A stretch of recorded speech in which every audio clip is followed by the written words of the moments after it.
할렐루야. 제가 사는 곳은 서울의 반포동이라고 하는 곳이 제가 사는 곳입니다. 네.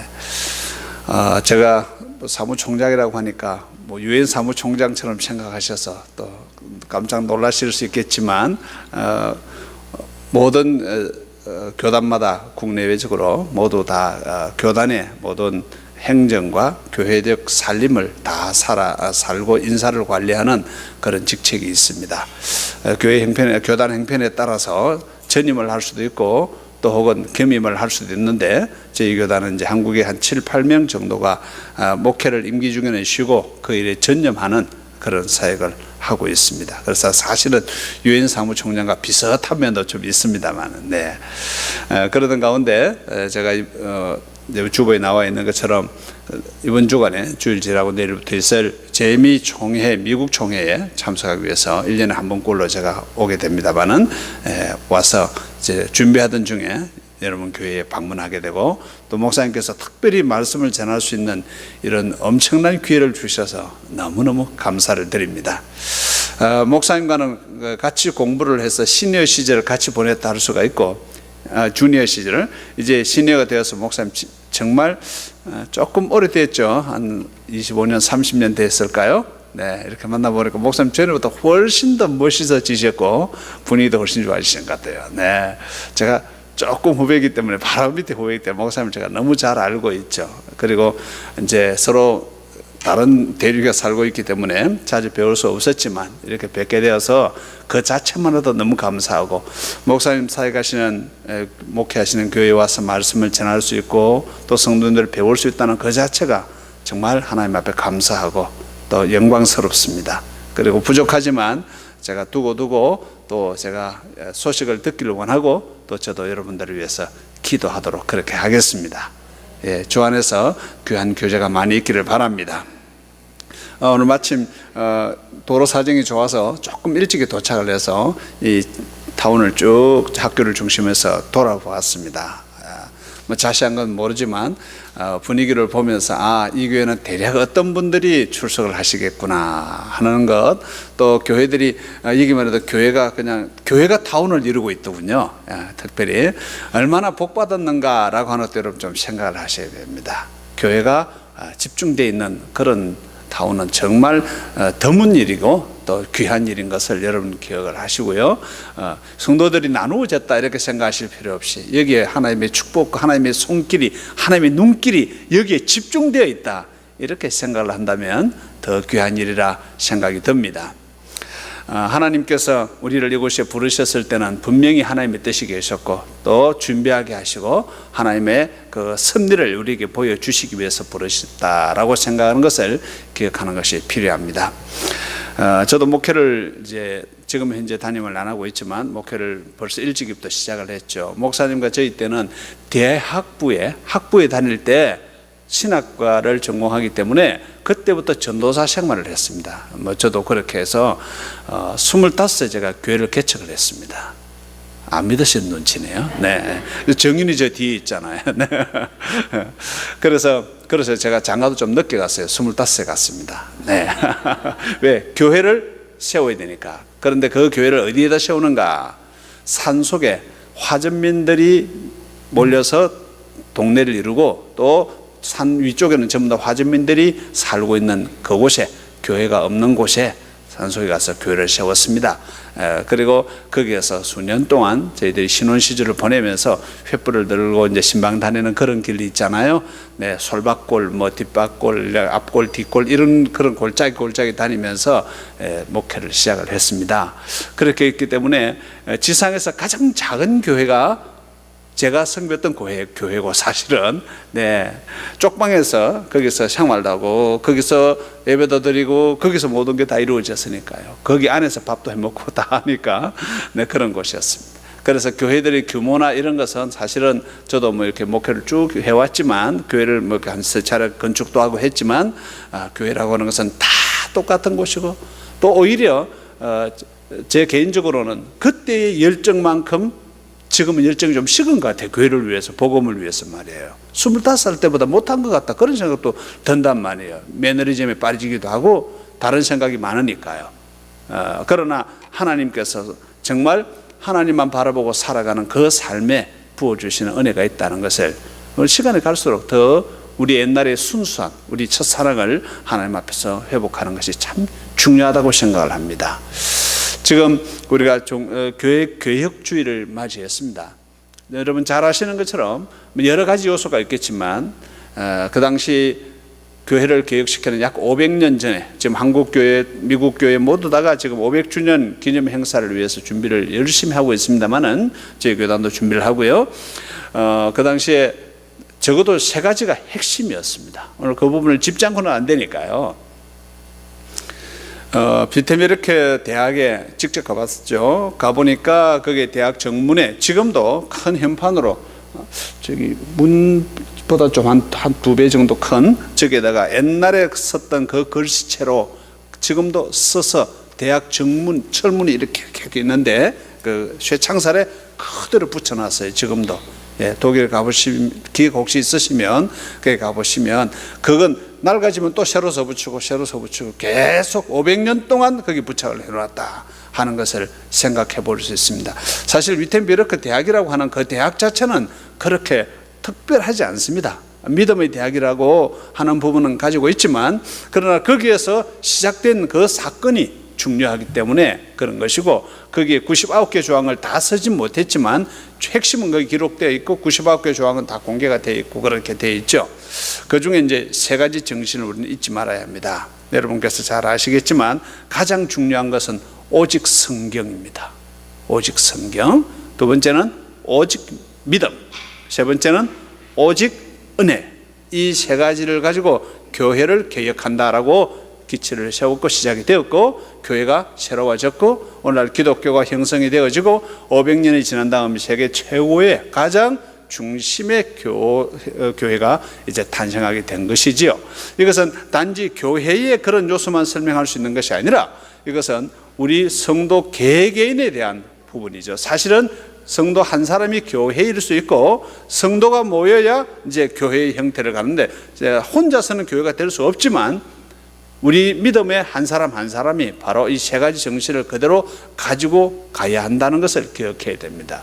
우선 오직 성경이라는 부분을 잠깐 생각을 하면 하나님의 말씀이 모든 우리 믿음의 베이직이 되고 우리 모든 삶의 지표가 되고 말씀이 가라면 가고 말씀이 서라면 서고 말씀이 아니라면 아닌 것이고 말씀이 맞다면 맞는 것이고 내가 판단하고 내가 기준을 하는 것이 아니고 내가 인식하는 것이 아니라 성경이 뭐라고 말씀하셨느냐. 그래서 그 성경을 평신도들이 읽고 누구든지 그 말씀을 듣고 전할 수 있도록 연구할 수 있도록 하는 그 자유를 회복한 것이 바로 교회 개혁이었습니다. 그런데 지금 우리가 성경을 찾아왔어요. 500년 전에 생명을 건 수많은 사람들의 피값으로 찾아왔지만 오늘날 우리 기독교 또 우리 교회와 우리 각자의 삶 속에 성경은 손에 있으나 실제로는 성경을 빼앗아간 그들에게서 우리가 다시 찾아온 다시 빼앗아온 그 노고나 그 희생은 어떻게 보면 큰 가치가 없는 것 같아요. 왜요? 우리가 성경을 가까이 하고 있지 않기 때문에. 성경대로 살아가려고 하고 성경을 묵상하고 성경을 읽고 성경을 따라서 내 삶을 새롭게 하는 일에 노력을 기울이지 않으니 이 500주년을 앞둔 지금 우리는 뭘 생각해야 될 것인가? 내가 하나님의 말씀대로 가고 있는가? 교회가 하나님의 말씀대로 가고 있는가를 생각해야 되는 것입니다. 오직 믿음이라는 단계에서 생각해 볼 때 이것은 중간에 사람이나 다른 인위적인 요소가 들어갈 수가 없고 오직 주 예수 그리스도 그분의 십자가와 그분의 죽으심을 믿는 거기에서만 그분의 부활이 우리에게 돌아오는 그 순간에만 우리는 진정한 믿음이라고 하는 것입니다. 물론 그 당시에도 이 믿음이 중세 사회 1000년 동안 변질된 부분도 있었지만 영지주의도 살아있었고 지금도 이러한 요소들은 많은 사람들에게 살아있었고 지금 21세기를 살아가는 많은 성도들이 오늘날 이 영지주의의 그 중세 사이에 있어 왔던 부분을 그대로 회복시켜준 그것을 가지고 정말 오직 믿음으로 살아야 되는데 예수만 믿고 살아야 되고 그분의 말씀 속에서 살아가야 되는데 그러지 못하고 지금 어떻게 살아가고 있는가?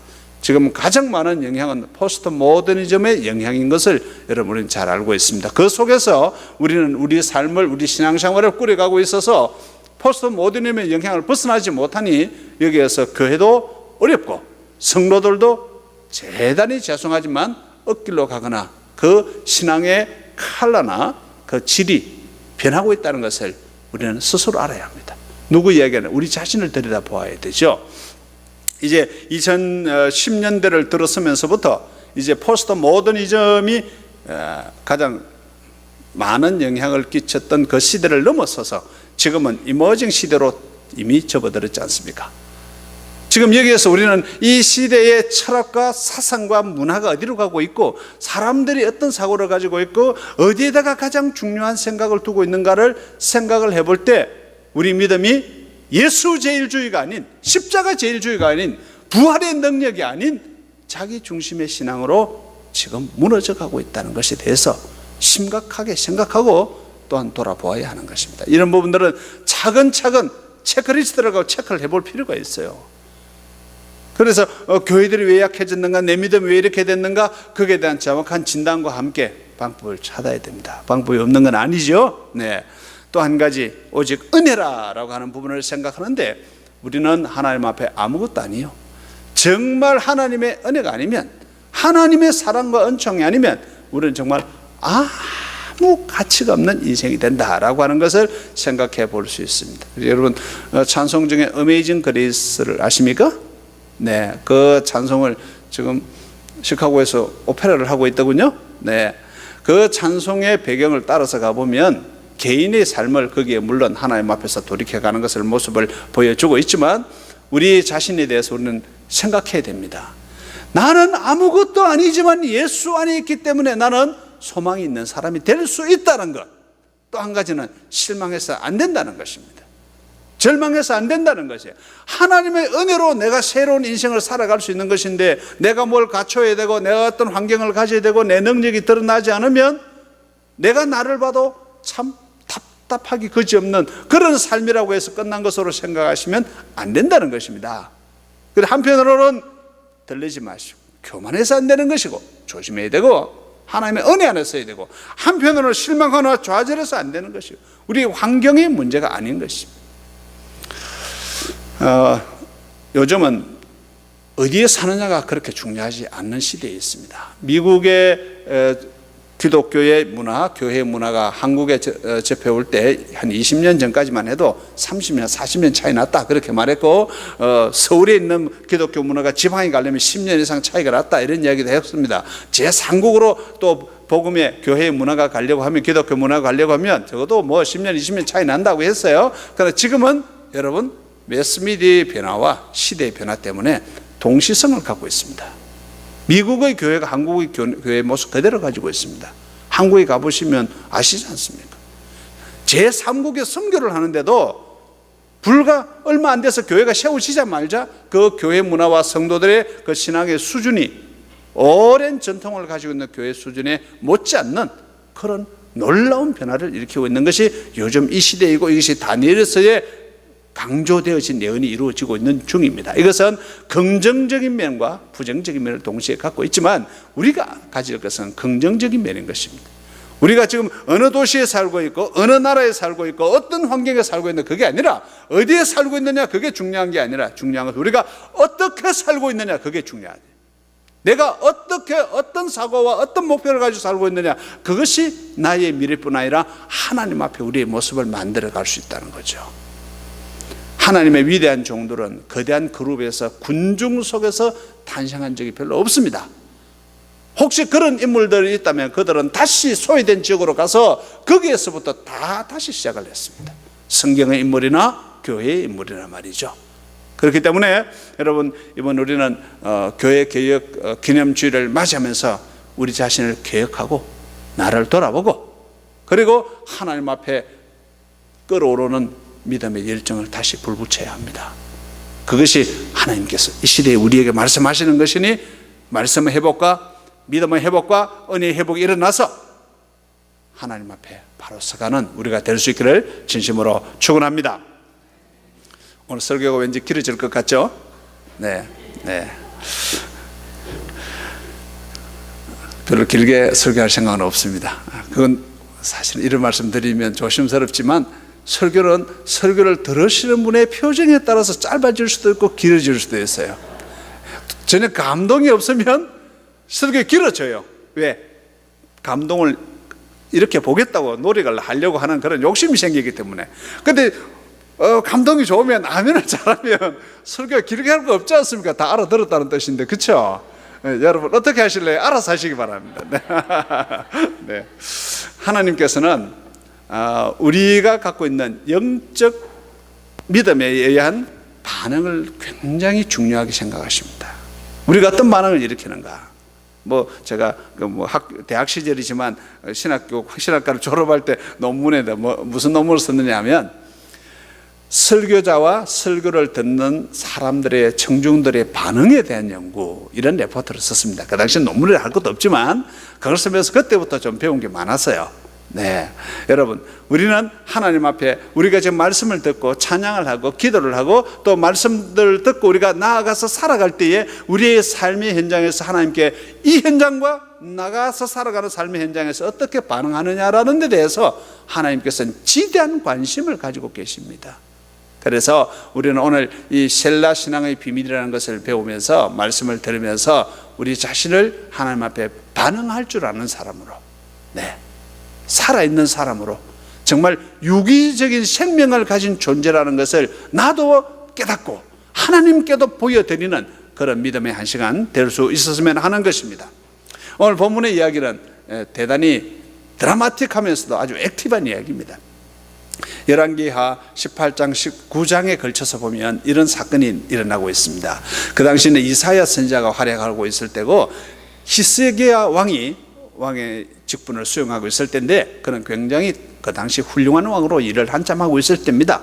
그런데 위기가 왔습니다. 그것은 북쪽에 있는 아수르, 지금 이라크죠. 거기에서 산헤립이라고 하는 왕이 군대를 이끌고 18만 5천 명을 끌고 전쟁을 하러 내려오는 것입니다. 중간에 있는 그냥 많은 성들을 그냥 막 정복하면서 내려오고 있습니다. 그래서 그 소식을 듣고는 히스기야 왕이 급히 사신을 보냈습니다. 왕이여, 왜 그러십니까? 우리가 그렇게 싸울 이유가 없지 않습니까? 그러니까 왕이 그 소식을 듣고 그 사신과 대화를 하는 것이 아니라 사신을 혼을 내서 쫓아보냅니다. 무슨 소리 하냐? 당장 내 앞에 와서 무릎 꿇어라, 나라고 항복하라는 거예요. 사실 항복한다는 것은 간단한 게 아닙니다. 왕위를 내놓고 왕이 죽을 수 있는 가능성과 모든 백성이 노예가 되는 것이고 왕의 나라의 모든 주권을 다 뺏기는 거기 때문에 항복이라는 것은 굉장히 듣기에는 간단한 것 같지만 사실은 모든 것이 없어지는 것이지요. 항복하라는 거예요.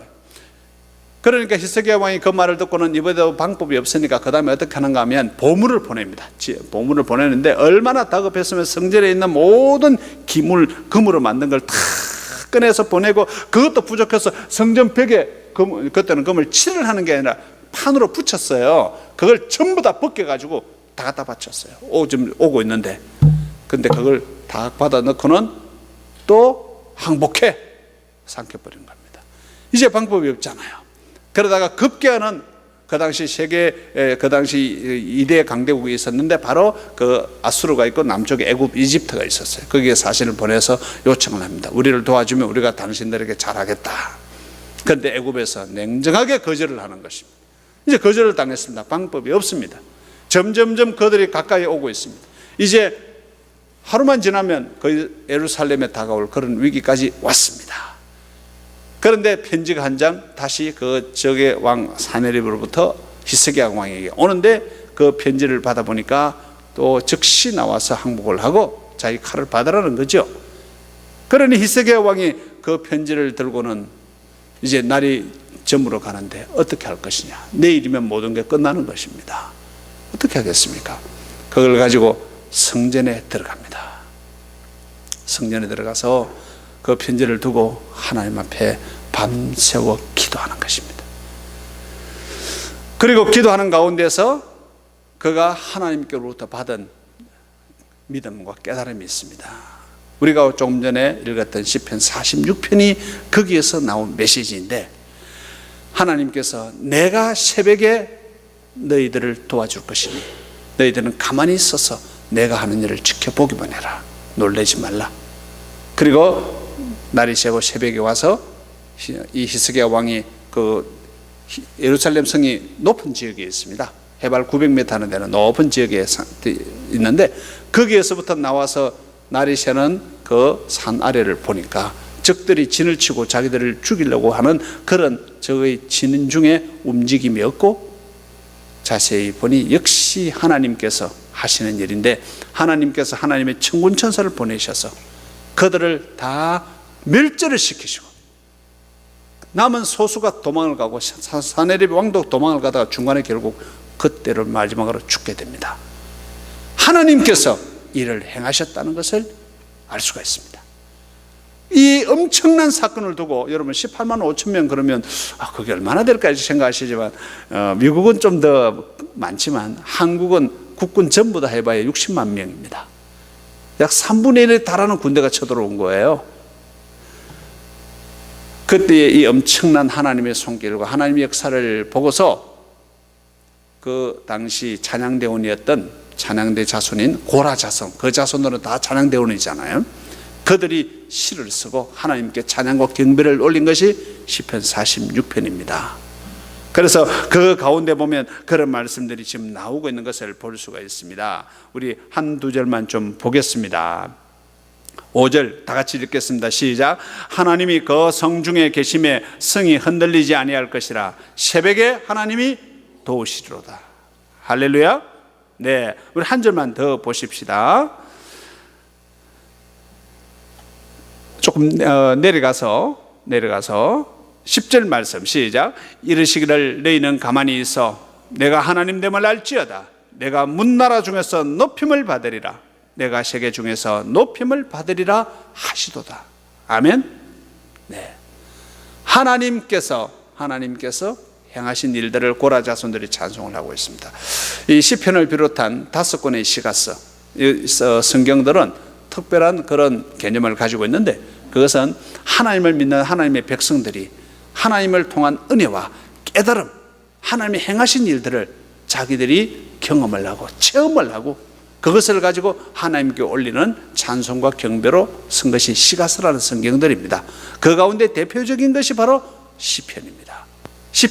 그래서 시가서는 대부분 개인적인, 그리고 개인이 깨달은 바 하나님의 믿음을, 하나님께로부터 받은 은혜를 증거하는 그런 기록인데, 이 시편 46편은 히스기야 왕과 이스라엘 백성들이 경험한 것입니다. 이 놀라운 사건이 어쩌면 우리에게도 다가와 있는지 모릅니다.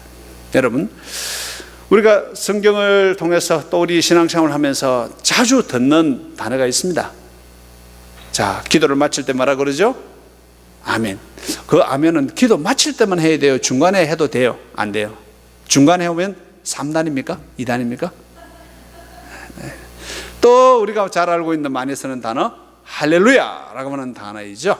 네, 하나님을 찬양하는 뜻인데 많이 쓰고 있습니다. 또 혹은 가끔씩 샬롬이라는 단어도 쓰고 있습니다. 그 외에 여러 단어들이 있고, 또 시편에는 시편의 용어들이 좀 더 많이 있습니다. 이제 이 아멘이나 할렐루야나 그리고 또 샬롬이나 이런 단어 못지않게 강조되고 있는 단어가 셀라라고 하는 오늘 이 단어입니다. 시편에 이런 한번 나오고 다른 곳에서 한번 더 나오는 그런 정도인데, 갈로 속에 들어있어서 우리는 그냥 간단하게 부르는가 이렇게 생각을 하지만, 우리나라 민요에 보면 그 민요를 앞에 부르면 뒤에 같이 후렴처럼 붙여서 부추기는 그런 용어가 있습니다. 그런 표현들이 있어요. 그와 같이 하나님께서 행하신 일들을 보라 셀라 이렇게 한다는 거예요.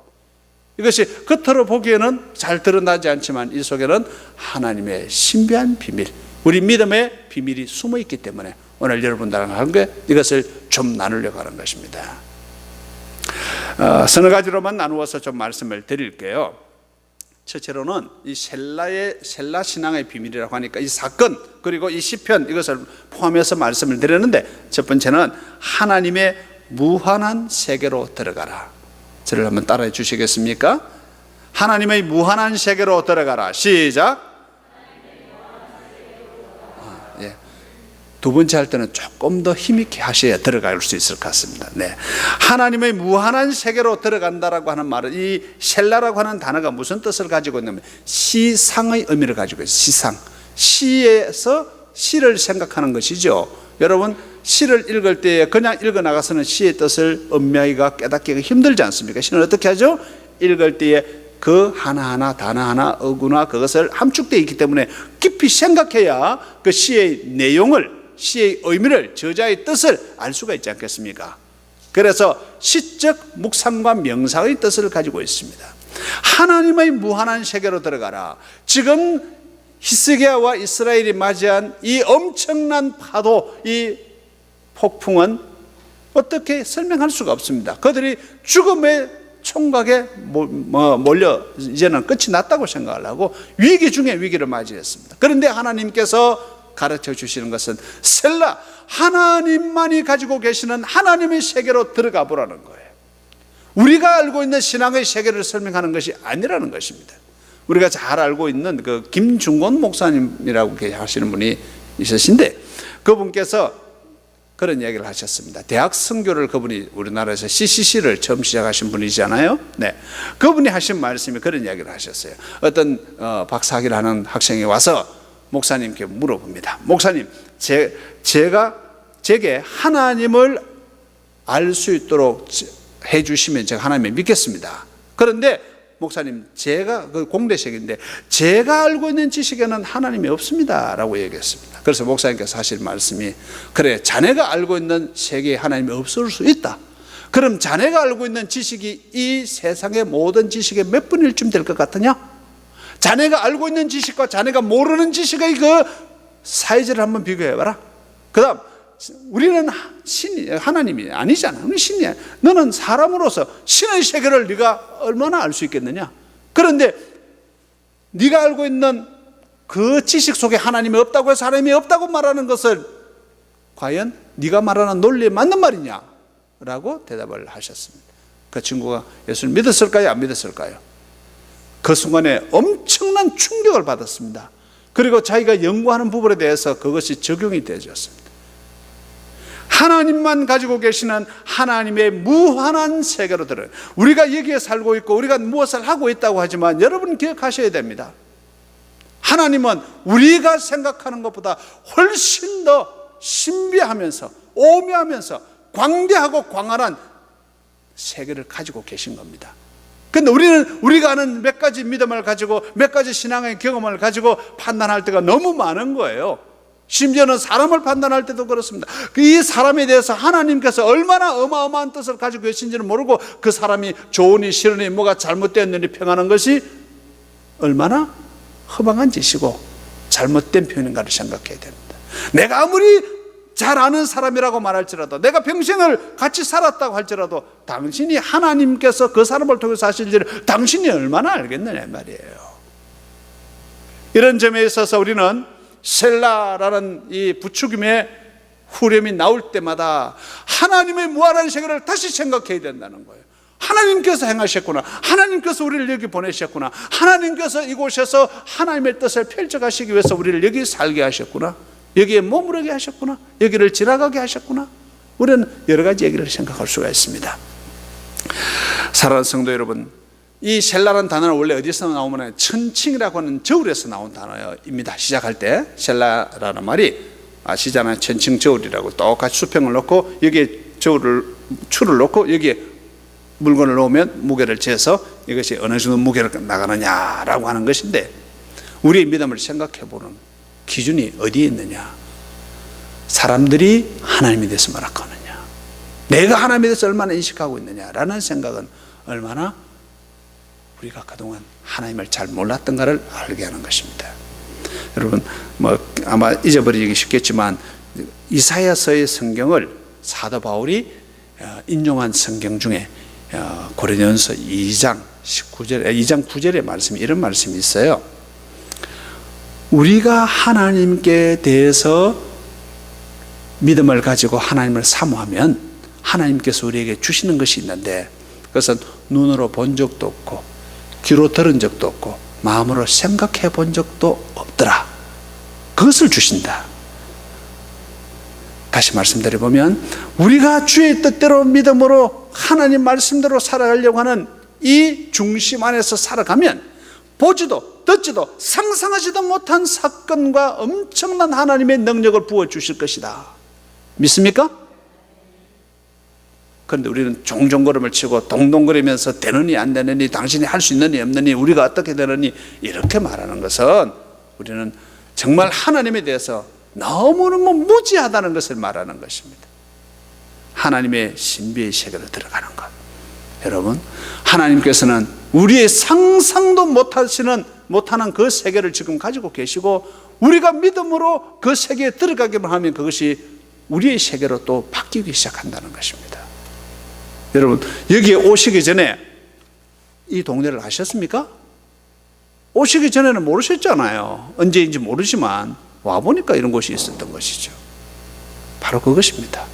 우리가 살아갈 미지를 생각하십시오. 자, 제 질문에 여러분 크게 말씀 안 하셔야 되니까 마음의 대답을 해 보십시오.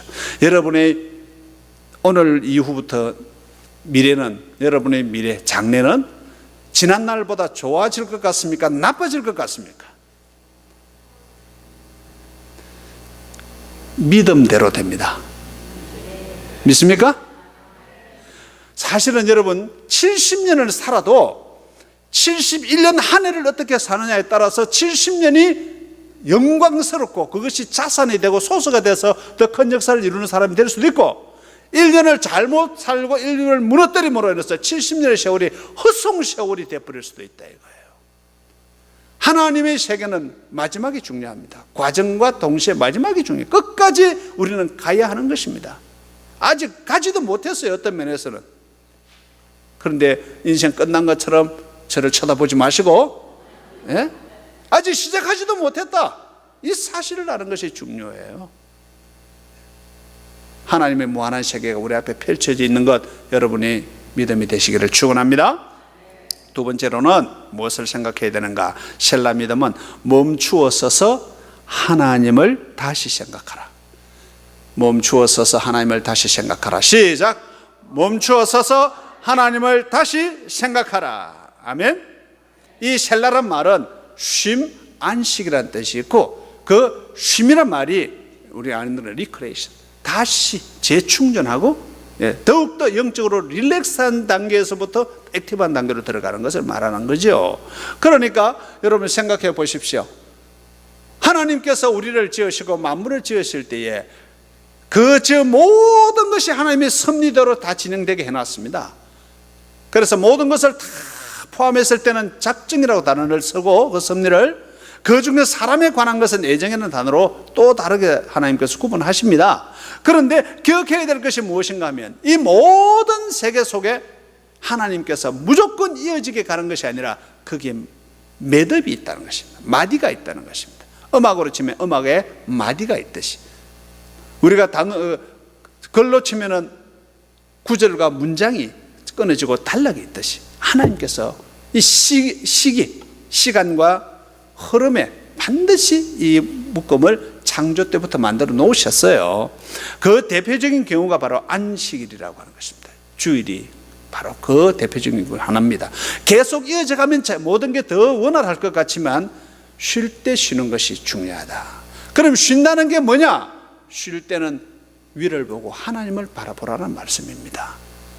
지금 히스기야 왕의 경우에는 어쩔 수 없이 멈추게 된 거예요. 지금 왕이 되어서 나라를 마음대로 계속해서 더 잘해갈 수도 있지만 하나님께서 위기를 허락하셔서 멈추라라고 말씀하시니까 멈출 수밖에 없는 거예요. 이 멈춤은 부정적인 상황에, 위기 상황에 멈출 수도 있고, 때로는 긍정적 상황에서 멈추어서 준비하는 것도 매우 중요합니다. 두 가지는 다 존재합니다. 지금 히스기야는 미리 못했기 때문에 하나님 앞에 하나님께서 이런 기회를 다시 만드신 것인데, 그가 밤새워 기도하게 하신 것입니다. 사랑하는 주의 백성 되신 여러분, 기억하십시오. 때로는 하나님께서 우리를 향해서 사인을 주십니다. 잠깐 멈추고 나를 좀 생각해봐. 우리가 다른 일에, 여러 가지 일들에 너무 몰두하고 거기에 집중하니까 하나님을 잊어버리고 있었어요. 하나님의 손길도 모르고 하나님의 행하시는 일을 모르고 그냥 우리에게 다가오고 있는 이 폭풍에 대해서만, 이 역경에 대해서만 생각을 하는 거예요. 이 생각을 바꾸라는 것입니다. 물론 어려움이 있을 수 있습니다. 그럴 때에 그 어려움 속에서 무너지지 마시고 그럴 때일수록 더더욱 하나님을 바라보라는 것입니다. 여러분, 병원에 한 번씩 찾아가서 병문안을 가본 적이 있으십니까? 네, 안 하시면 더 좋지만 병문안은 좋은 일이죠. 가볼 수 있습니다. 목사님들이 병문안을 참 자주 하게 됩니다. 병원에 자주 가게 되는데 여러분도 가보시면 되지만 이제 입원해서 누워 계신데, 큰 병을 앓거나 누워 계신데 주로 제일 많이 하는 말이 무슨 뜻이냐, 뭐라고 말하는가? 집사님 그동안 너무 힘드셨지 않느냐, 너무 바빴고 너무 고생이 많았어. 하나님께서 이제 치료가 될 거니까 하나님께서 좀 쉬라고 시간을 주신 거니, 여기서 복잡하게 생각하지 말고 그냥 좀 푹 쉬라고, 하나님께 쉬라고 주신 시간입니다. 그렇게 말하지 않습니까? 여러분 그렇게 말하지 않습니까? 빨리 나와 일하라 그럽니까? 때로는 우리가 쉬어야 될 때가 있는 겁니다. 숨을 돌려야 된다. 음악도 숨을 쉬어야 된다는 거예요. 숨을 안 쉬고 어떻게 노래를 부릅니까? 위기가 올 때에도 염려하지 마시고 멈추어 서서 하나님을 다시 바라보시는 믿음의 사람들이 되시기를 축원합니다. 그리고 더 중요한 것은 그런 어려움이 오기 전에 미리미리 하나님과 함께 멈추어 서서 세상의 일들을 멈추고 쉬는 시간을 갖는 것이 더 중요하다. 바로 주일과 예배를 말하는 것입니다. 그리고 평일에도 예배 시간이 되어지면 다 멈추고 와서 예배를 드리며 하나님을 바라보는 시간이 소비가 아니고 최고의 생산이라는 것을 기억해야 됩니다. 요즘 한국에는 수요일 예배를 드리기가 좀 어려워져서, 특히 도심지가 굉장히 어려워요. 7시 예배를 드리려고 하니까 5시 퇴근을 해서, 한국은 5시 퇴근하는 데가 어디 있습니까? 그렇죠? 네. 그러니 그 러시아어를 빠져나와서 7시 교회까지 못 들어오는 거예요. 그래서 교회들이 수요일 예배를 회복시키기 위해서 얼마나 노력을 하는가 하면 수요일 예배를 저녁에 9시에 드립니다. 집에 가서 퇴근하고 식사하고 쉬어서 가족들끼리 같이 예배 드리러 오라고. 많은 분들이 신앙을 다시 회복합니다. 주중에 수요일을 하루 더 살려내는 것과 있는 것과 없는 것은 큰 차이가 있습니다. 여러분 주일을 한번 우리가 교회를 못 나오게 되면 주일 한 번 빠진 게 아니에요. 2주일에 빠졌어요. 2주일에 왔어요. 2주일에 빠졌어요. 2주일에 왔어요. 그럼 이 사이가 모두 며칠이에요? 2주간이죠. 우리말로 보름이잖아요. 주일에 한 번 빠지면 보름을 내가 신앙생활로 소홀히 할 가능성이 생기는 겁니다. 2번 빠지면 한 달이 빠지는 거예요. 그런데도 우리가 감각이 없다면 큰일이죠. 우리가 기도하거나 말씀을 읽거나 특히 예배를 드릴 때 멈추어서 하나님을 바라볼 수 있는 시간을 가져야 건강해지고 또 힘이 생기는 것입니다. 네. 또 세 번째, 셀라의 신앙은 언제나 하나님의 능력을 연주하라. 따라하십시다. 언제나 하나님의 능력을 연주하라. 시작. 언제나 하나님의 능력을 연주하라. 이게 음악적 요소가 있는 것입니다. 음악이라고 하는 것은 우리 성경에는 음악이라고 하면 절대로 나눌 수 없는 것은 기도와 찬송이 하나로 묶어져 있는 것입니다. 그래서 찬송은 곡조가 붙은 기도다 이렇게 말하기도 하고, 또 찬송은 우리의 심령을 하나님께 올리는 노래다. 딱 같은 이야기입니다. 두 가지를 뗄 수가 없어요. 오늘 히스기야가 들어가서 기도할 때에 그 기도가 하나님의 능력을 연주하는 겁니다. 기도하는 건 하나님의 능력을 인정하고 그것이 실현될 수 있도록 만들기 위해서 기도하면 하나님의 손이 움직이는 거예요. 그래서 우리가 기도할 때에 우리는 기도하고 있지만 하나님의 손이 움직이기 시작합니다. 멈추면 하나님께서 멈추시게 되는 거예요. 그래서 기도를 멈추지 않는 것입니다. 우리는 항상 기도에 힘쓰는 것입니다. 찬송 역시 마찬가지입니다. 하나님의 능력을 믿기 때문에 기도하는 것이지, 기도하지 않는 사람의 가장 큰 위기는 무엇인가 하면 하나님의 도움이 필요 없다 그 말입니다. 내가 다 알아서 할 수 있는데 기도가 뭐 필요합니까? 기도는 나의 한계를 벗어나는, 그리고 내가 하고 있는 일에 대한 검증과 더 큰 하나님의 도움이 필요해서 기도하는 것인데, 내 마음대로 할 수 있는 사람은 기도하지 않습니다. 여러분 왜 기도하지 않습니까? 당신이 제일 최고기 때문에 기도하지 않을 가능성이 많아요. 그건 우리는 곧 자만과 교만이라 할 수 있고 패망의 선봉이 될 수가 있습니다. 기도하는 사람이 무능해 보이고 힘이 없어서 기도하는 게 아닙니다. 나의 능력을 극대화시키고 하나님의 세계로 진입하기 위해서, 하나님의 도우심을 입기 위해서 우리는 기도하는 것입니다. 그러니 기도하라 하지 말라라고 말하는 것 자체가 사실은 그럴 필요가 없는 일일 수도 있습니다.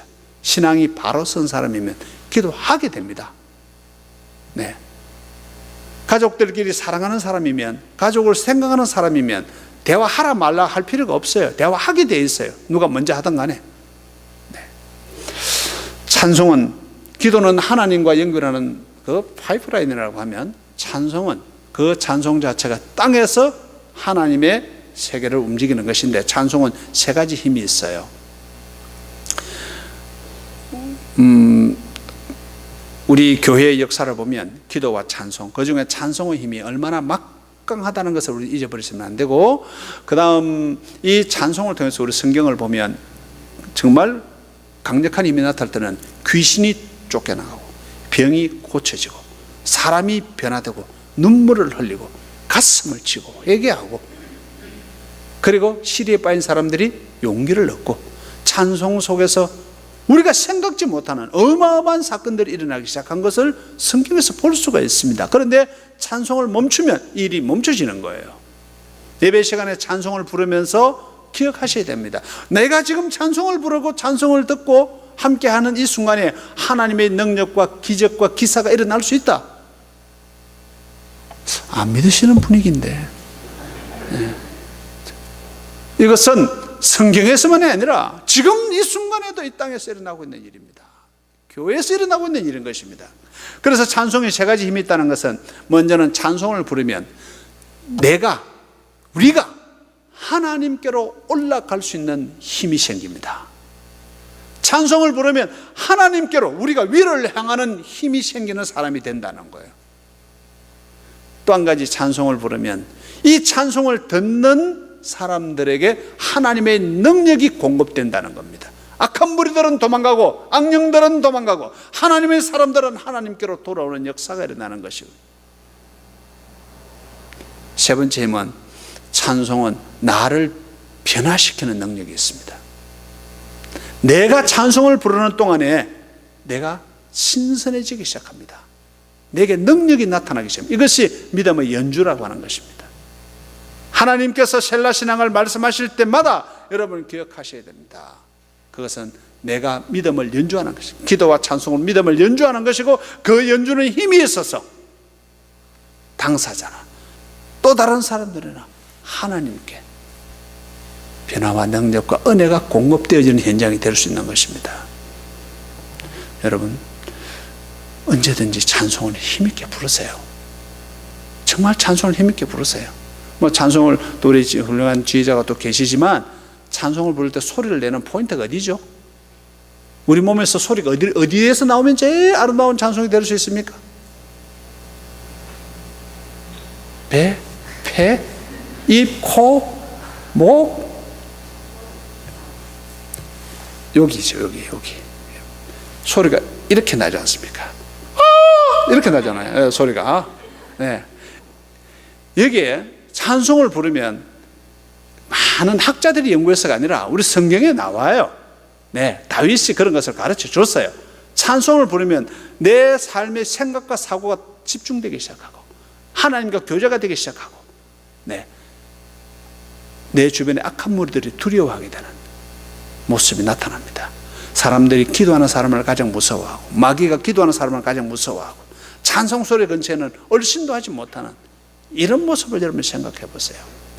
그러니 예배 시간에도 찬송을 여러분 힘있게 부르셔야 되고, 평소에도 찬송을 즐겨 부르셔야 되고, 요즘 현대음악 많이 좋아하실 수 있습니다. 네. 현대음악보다는 클래식한 찬송들을 여러분 많이 부르셔야 합니다. 여러분은 정말 이런 면에서는 세계 최고의 현장에 살고 계십니다.